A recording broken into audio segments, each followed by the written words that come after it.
Polling ശതമാനത്തിലെ ഏറ്റക്കുറച്ചിലിൽ ആശങ്ക ഒഴിയാതെ ഇടത് വലത് മുന്നണികൾ. മനഃപൂർവ്വം വോട്ടിംഗ് വൈകിപ്പിച്ചില്ല എന്ന തെരഞ്ഞെടുപ്പ് കമ്മീഷൻ നിലപാടുകൂടിയായതോടെ എന്താണ് സംഭവിച്ചത് എന്ന ആശയക്കുഴപ്പത്തിലാണ് നേതൃത്വങ്ങൾ.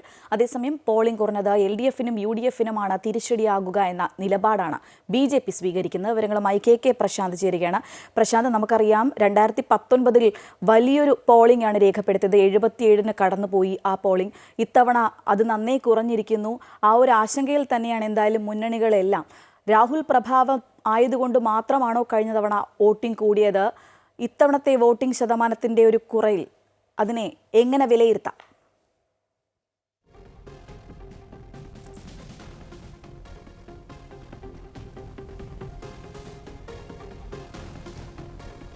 കഴിഞ്ഞ തവണ 77% പോളിംഗ് ആണ് ഉണ്ടായിരുന്നത്. ഇത്തവണ പക്ഷേ അതിനപ്പുറത്തേക്ക് പോകുമെന്നൊരു പ്രതീക്ഷ മുന്നണികൾക്കുണ്ടായിരുന്നെങ്കിൽ പക്ഷെ അതെല്ലാം ആ പ്രതീക്ഷകളെല്ലാം തകർത്തുകൊണ്ട് തന്നെയാണ് 71.16% എന്ന നിലയിലേക്ക് പോളിംഗ് ഇപ്പോൾ എത്തി നിൽക്കുന്നത്. ഇനി ഒരു ഔദ്യോഗിക സ്ഥിരീകരണം ഇത് സംബന്ധിച്ച കൃത്യമായ വിവരങ്ങൾ കൂടി പുറത്തേക്ക് വരേണ്ടതുണ്ട്. അതിലേറ്റവും പ്രധാനപ്പെട്ടത് വീട്ടിൽ വോട്ട് ചെയ്തവരും ഒപ്പം തന്നെ ഉദ്യോഗസ്ഥലത്തിൽ വോട്ട് ചെയ്തവരുമായ 2 ലക്ഷത്തിലധികം ആളുകളുടെ വോട്ടുകൾ കൂടി ഈ കണക്കിൽ വരേണ്ടതുണ്ട്. ആ കണക്കിൽ അതുകൂടി വരുമ്പോഴാണ് ഒരുപക്ഷേ ഇത് 72% വന്നേക്കാം. എന്നാൽ പോലും കഴിഞ്ഞ തവണത്തവുമായി 5%-ലധികം വ്യത്യാസം ഉണ്ടാകാൻ തന്നെയാണ് സാധ്യത.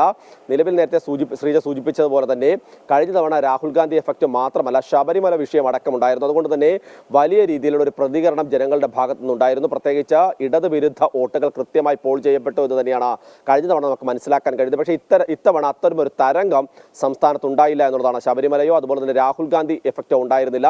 രാഹുൽ ഗാന്ധി സാധാരണ മത്സരിക്കുന്ന പോലെ വയനാട്ടിൽ മത്സരിക്കുന്ന തരത്തിൽ മാത്രമാണ് വിലയിരുത്തപ്പെട്ടത് എന്നുള്ളതാണ് നമുക്ക് മനസ്സിലാക്കാൻ കഴിയുന്നത്. പക്ഷേ അതേസമയം തന്നെ സംസ്ഥാന സർക്കാരിനെതിരായ വികാരങ്ങളടക്കം നിലനിൽക്കുന്നുണ്ടായിരുന്നു. ഒപ്പം തന്നെ മണിപ്പൂർ വിഷയമടക്കം ചർച്ചയായതുകൊണ്ട് തന്നെ ന്യൂനപക്ഷ വോട്ടുകളിൽ ധ്രുവീകരണം ഉണ്ടായിട്ടുണ്ടാകാം എന്ന് തന്നെയാണ് പ്രതീക്ഷിക്കപ്പെടുന്നത്. പക്ഷേ അങ്ങനെ ഒരു സാഹചര്യം ഉണ്ടായെങ്കിൽ പോലും അത്തരത്തിലല്ല പോളിംഗ് ശതമാനമുള്ളത്.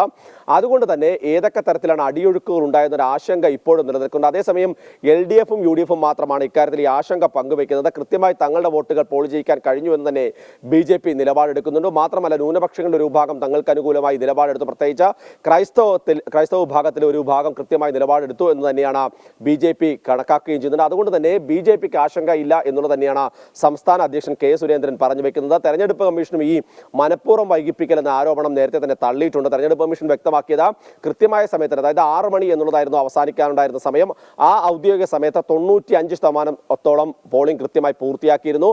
പിന്നീട് ചില മണ്ഡലങ്ങളിൽ 8 മണി വരെ നീണ്ടു. ആ 8 മണിയോടുകൂടി തന്നെ 99%. വടകരയിൽ മാത്രമാണ് ചില പ്രശ്നങ്ങൾ ഉണ്ടായത്. അതും കൃത്യമായി രേഖകൾ പരിശോധിച്ച് വോട്ട് ചെയ്യാനുള്ള ക്രമീകരണം നടത്തിയത് കൊണ്ട് മാത്രമുള്ള വൈകൽ മാത്രമാണ്. പക്ഷേ ഇത് തെരഞ്ഞെടുപ്പ് കമ്മീഷൻ പറയുമ്പോൾ വളരെ കാര്യങ്ങൾ വ്യക്തമാണ്. കാരണം UDFന്റെ പരാതി, UDFന്റെ ശക്തി കേന്ദ്രങ്ങൾ വടകരയിൽ പ്രത്യേകിച്ച് വോട്ടിംഗ് മനഃപൂർവ്വം വൈകിപ്പിച്ചു എന്നുള്ളതാണ്. പക്ഷേ തെരഞ്ഞെടുപ്പ് കമ്മീഷൻ വ്യക്തമാക്കുന്ന കാരണം ഈ വടക്കൻ കേരളത്തിൽ പൊതുവെ കള്ളവോട്ടുകൾ ഉണ്ടാകുന്നു എന്ന ആരോപണം ശക്തമായി നിലനിൽക്കുന്ന ഒരു സ്ഥലമാണ്. അതുകൊണ്ട് തന്നെ കൃത്യമായി രേഖകൾ പരിശോധിച്ച് മാത്രം കാര്യങ്ങൾ മുന്നോട്ട് കൊണ്ടുപോയാൽ മതി എന്നൊരു നിർദ്ദേശം തെരഞ്ഞെടുപ്പ് കമ്മീഷന്റെ ഭാഗത്തുനിന്നുണ്ടായിരുന്നു. അതിന്റെ കൂടി അടിസ്ഥാനത്തിലുണ്ടായ വൈകൽ മാത്രമാണ് എന്നുള്ളതാണ് തെരഞ്ഞെടുപ്പ് കമ്മീഷൻ വ്യക്തമാക്കുന്നത്. അതേസമയം ഈ ആശങ്ക ഇപ്പോഴും ഒഴിയുന്നില്ല. കാരണം എവിടെയൊക്കെ വോട്ടുകൾ പോയി, കാരണം തൃശ്ശൂർ അടക്കമുള്ള സ്ഥലങ്ങളിൽ വോട്ടുകളുടെ കുറവുണ്ടാകുന്നു, പത്തനംതിട്ടയിൽ വലിയ രീതിയിൽ വോട്ട് കുറയുന്നു. ഈ മേഖലകളിലൊക്കെ തന്നെ ന്യൂനപക്ഷങ്ങൾക്ക് പ്രാമുഖ്യമുള്ള സ്ഥലങ്ങളാണ്. ഇവിടെയൊക്കെ ആരെങ്കിലും ഇത്തരത്തിൽ വോട്ട് ബഹിഷ്കരിച്ചു തുടങ്ങിയ കാര്യങ്ങളാണ് പ്രധാനമായും ചർച്ച ചെയ്യുന്നത്. ഇടതുപക്ഷത്തെ സംബന്ധിച്ചുള്ള ആശങ്ക എന്ന് പറയുന്നത് സർക്കാരുമായി ബന്ധപ്പെട്ട് നിൽക്കുന്ന ഏറ്റക്കുറച്ചുകൾ അല്ലെങ്കിൽ സർക്കാരിനോടുള്ള വൈരാഗ്യ ബുദ്ധിയോ അല്ലെങ്കിൽ ഒരു അകൽച്ച കൊണ്ടോ ഒരുപക്ഷെ അത്തരം വിഭാഗങ്ങൾ നിഷ്പക്ഷ വോട്ടുകൾ ചെയ്തിരുന്ന ഇടതുപക്ഷത്തോട് പ്രാമുഖ്യം കാണിച്ചിരുന്ന ആളുകൾ വിട്ടുനിന്നു എന്നടക്കമുള്ള കാര്യങ്ങൾ പരിശോധിക്കേണ്ടതുണ്ട്. ഏതായാലും ശക്തമായ രീതിയിലുള്ള അടിയൊഴുക്കുകൾ ഉണ്ടായിട്ടുണ്ടോ എന്ന് തന്നെയാണ് വിലയിരുത്തപ്പെടുന്നത്. ശ്രീജ.